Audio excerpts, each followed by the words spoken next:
size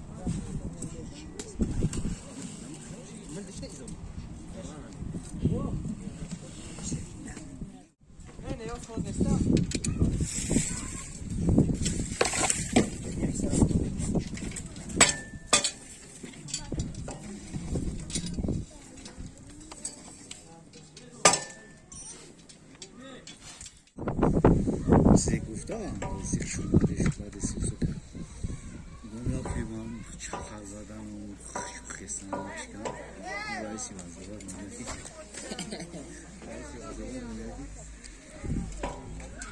خب بعد میانس یه باشه میگم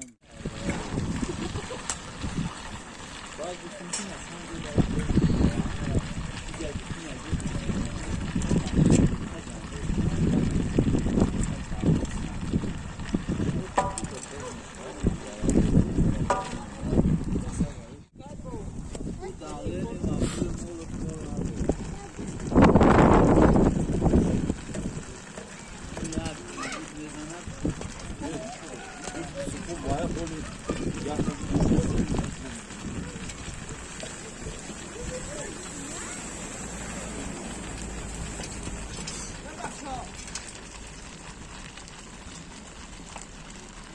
دخلم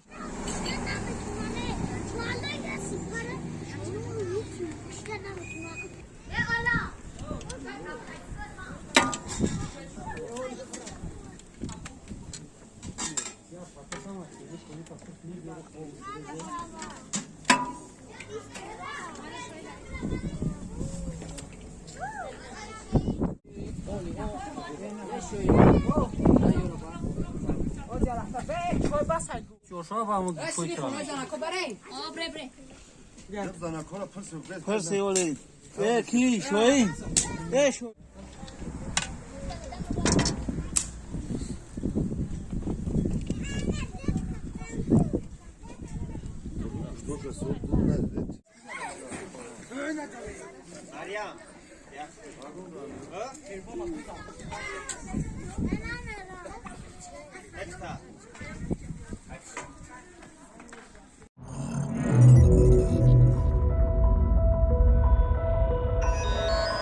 Welcome to the Global Structural Training Channel, the place where you learn to lead the profession.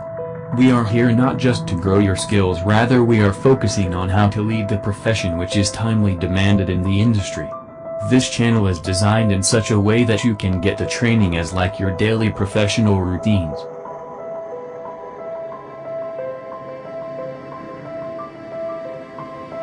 We are here committed to increasing your skills through the handling process of software, mastering and analysis and design, documentations of different structures. For better starting, we are using Autodesk Robot Structural Analysis Professional, Revit Structural, Idea Statica, and From Design. These softwares are well versed for handling different kinds of structures as per industry norms. Keep watching our videos and build a successful professional future.